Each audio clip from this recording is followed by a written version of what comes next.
Oi, gente, tudo bem? Bom, pra quem não me conhece, meu nome é Gabriela, eu sou advogada previdenciarista e hoje eu vim trazer um tema muito polêmico. Na verdade, não é polêmico, mas as pessoas têm muitas dúvidas a respeito desse tema, que é a reforma da Previdência em 2019, como ficou o meu benefício, tenho direito adquirido, posso me aposentar pelas regras anteriores da reforma, tenho 30 anos de tempo de contribuição, como é que vai ficar a minha aposentadoria, como estão as regras, então tudo isso a gente vai tentar esclarecer hoje.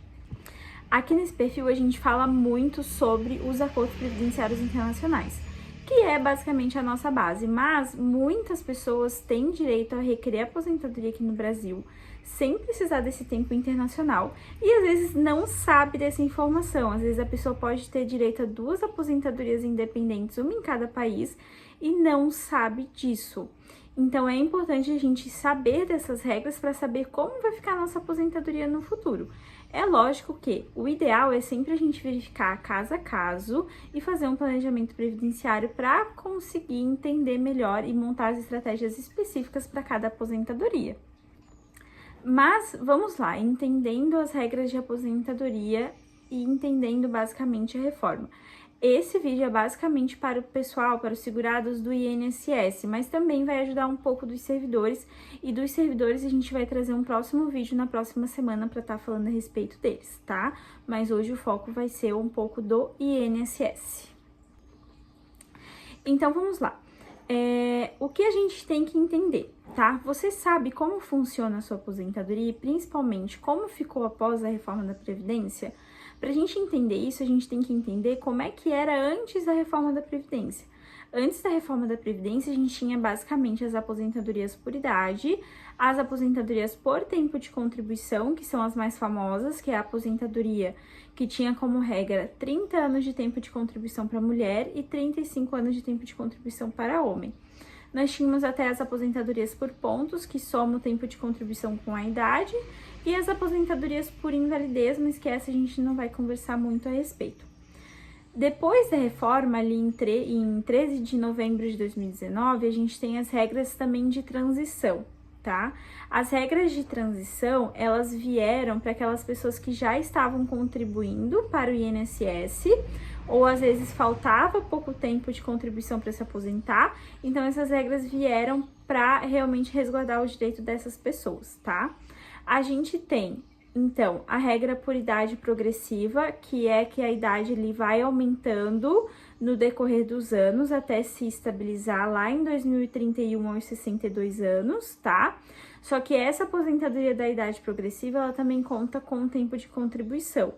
Agora, em 2025, a mulher tem que ter 30 anos de tempo de contribuição, mais 59 anos de idade. E essa idade vai se estabilizar aos 62 anos em 2031. Para o homem, ele tem que ter 35 anos de tempo de contribuição, mais 64 anos de idade agora em 2025, sendo que essa idade vai se estabelecer aos 65 lá em 2027, tá? Então, ela aumenta progressivamente de 6 em 6 meses. Lembrando que todas as aposentadorias, desde antes da reforma e pós-reforma, a gente tem que ter 180 meses de decarência obrigatoriamente. O que são esses 180 meses de carência obrigatoriamente? São meses de contribuições, tá? Sempre que eu vou pedir um benefício, eu tenho que ter um número mínimo de contribuições para requerer, que é a carência, tá? Então, eu tenho que ter 180 meses de carência obrigatoriamente para requerer um benefício, que dá 15 anos de tempo de contribuição. Nós também temos, então, além da aposentadoria por idade progressiva, que vai aumentando, a gente tem a aposentadoria por idade normal, que é 62 anos para mulher e 65 anos para homem, ambas requisitando 15 anos de tempo de contribuição, mais 180 meses de carência.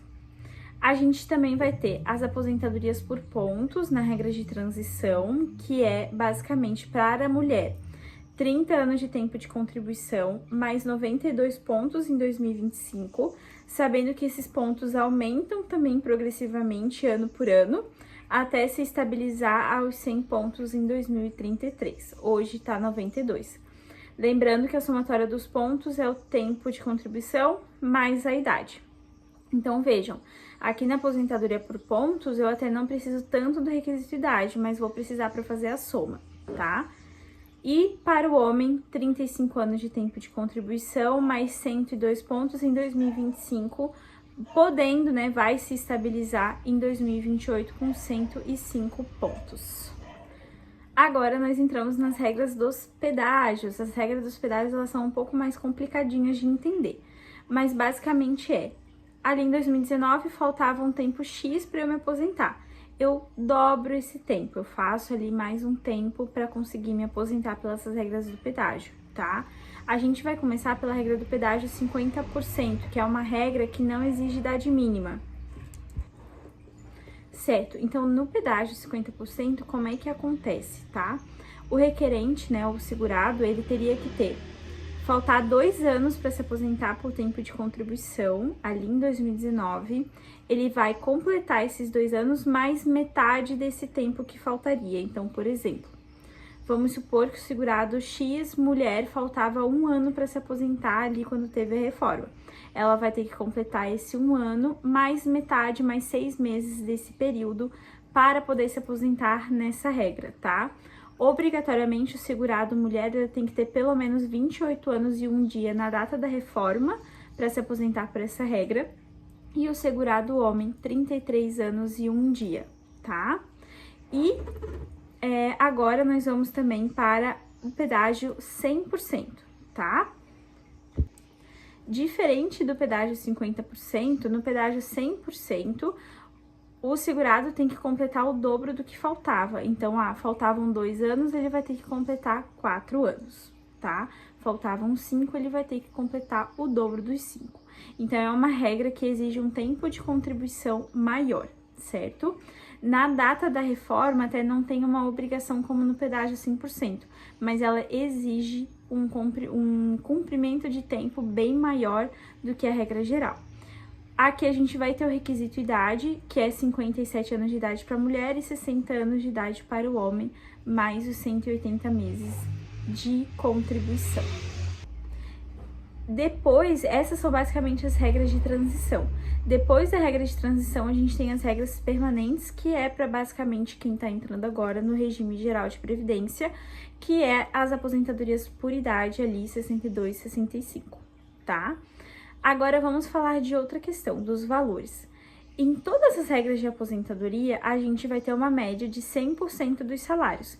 Então, já lá desde julho de 94, quando houve a mudança da reforma, a gente vai fazer uma média de todos esses salários e multiplicar por 60%, tá? Que daí esse vai ser o cálculo desse salário. Lembrando que a gente tem alguns aumentos percentuais a depender do tempo de contribuição. Então, quanto maior o tempo de contribuição ou maior a idade, melhor vai ser o cálculo de benefício por causa desse aumento de percentual, que é o que tá na lei, tá? A única regra que vai ter um cálculo diferenciado, né, que vai ser 100% da média, ao invés de ter esse redutor dos 60%, vai ser a aposentadoria do pedágio 5%. O resto, todos vão ter essa aplicação desse redutor. Então, é isso, gente. É um vídeo um pouco longo, tem bastante informação. Sempre falo isso para os meus clientes, é muita coisa, o nosso direito previdenciário é muito extenso.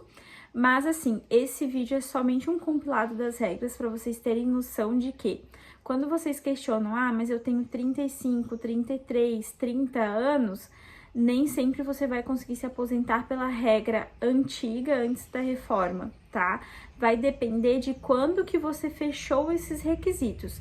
Então, assim, você pode ter direito adquirido a regra anterior à reforma de tempo de contribuição, porém, você teria que ter fechado os requisitos lá em 2019. Vou dar o exemplo.